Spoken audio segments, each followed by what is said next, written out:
Tell me why they hating on me. Maybe cause I got it and they bitches wanna see.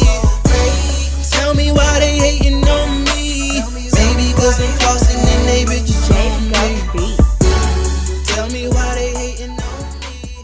Maybe cause I got. So you guys, this is part 2 to the sampling tutorial for sampling in Edison. Sorry it took a couple days. Hope everybody had a good 4th of July. So in this tutorial, I'm going to teach you how to find the original tempo of the sample that you're working with and how to use that and adjust it to your project's tempo. So in the first tutorial, I showed you guys how to find a loop. In this one, we're gonna start off by finding the tempo of the sample. So I'm gonna go ahead and delete everything that I did in the first part of the tutorial. So I'm gonna get rid of this.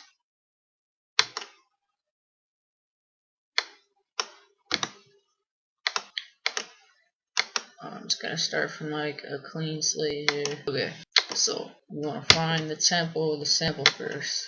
First thing you want to do is open up the sample. You can do that again by clicking up here where the scissor icon is. Load your sample up.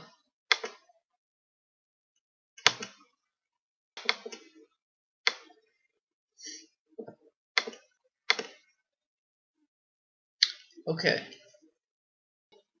Please ignore this information right here. I'm going to get to that in a second. But how I found that information, because the reason why that's already there is because I've done this myself already just to test and make sure that my method was correct.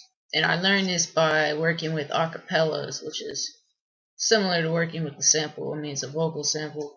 But if you already know how to work with the acapella and how to sync an acapella with your beat, then you already know how to do this. It's the same process.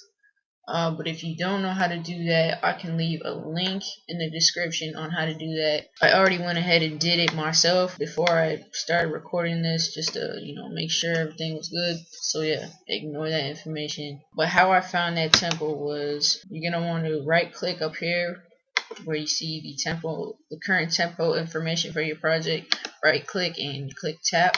Actually, I'm sorry. Hit play first, then hit tap.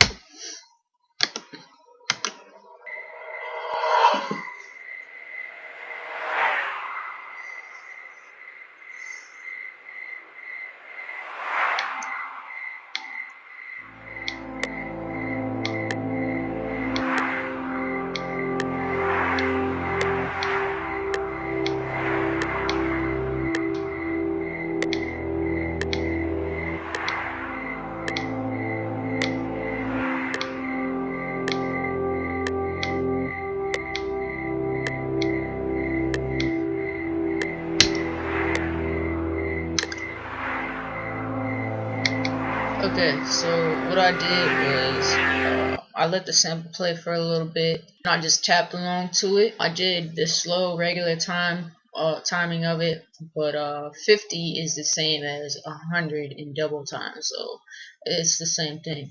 So once you find the tempo and you tapped along and it pretty much matches with the tapping speed, you know you found the correct tempo. So once you've done that, you just click up here where it says tempo, right click, and enter the tempo information right here. As you can see, I've already entered 100. Sometimes you can use auto detect, but I would not use auto detect all the time because it's only right sometimes, and usually it gives you a decimal number. So the best method is just to use the tap function and find it yourself.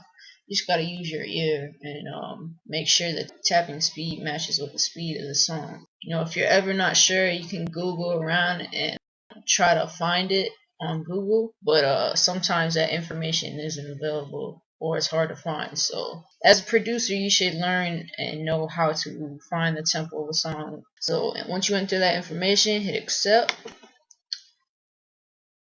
and then you want to resave the sample. Say sample as, just save it where you already had it originally saved. Originally this is an MP3 file, so I changing this to MP3. Let's see here, right here. Just hit save. It's gonna ask you, do you want to place it? Hit yes, because the only thing you're saving is the temporal information. Everything else is the same. The quality of the song is the same. The name of the song is the same. So you just hit yes. I've already done it, so I'm not gonna do it again. And then once you're done with that, you can go ahead and close Edison. Load the sample up again on a sampler track. Go to load sample. Find where you have your sample saved.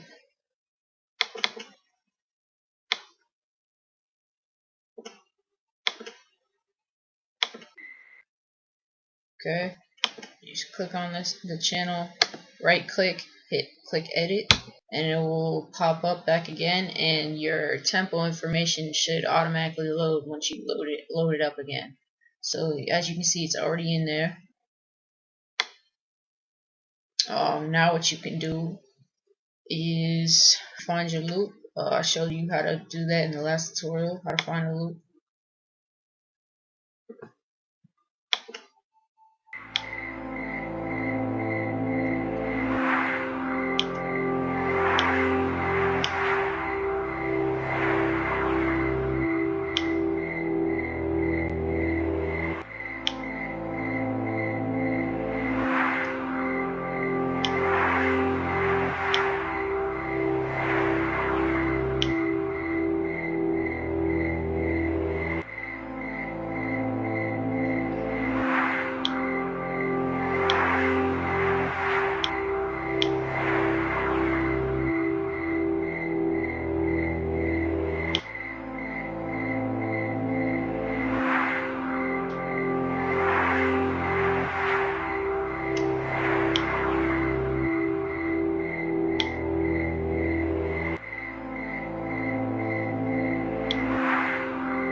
Alright, so I got it there. Okay, so now you can drag it to the playlist.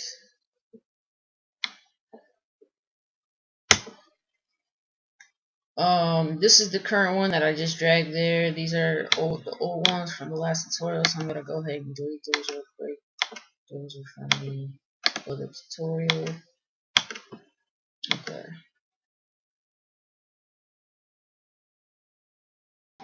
Okay.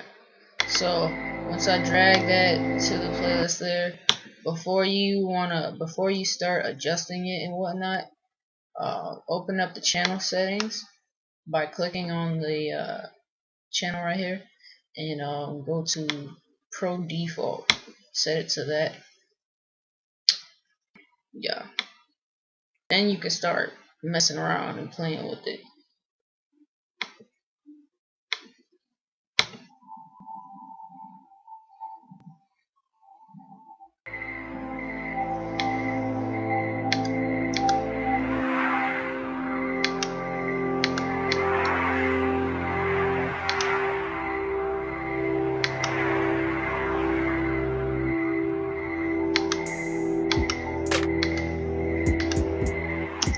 Okay, it sounds really slow because my tempo set up at 50 here, but you can hear the sample sounds pretty much like the original. I'm gonna speed it up now.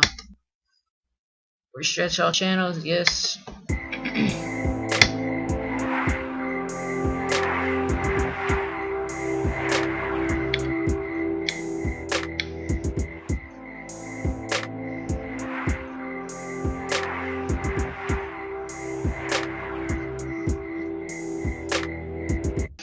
Alright, that's pretty much it. I mean, you can make it faster, slower, whatever you want to do with it. It's gonna ask you to do you want to restretch all channels every time you do it. You just click yes. This will readjust, but it should sound the same every time. It will sound slower or faster, but the pitch will remain the same.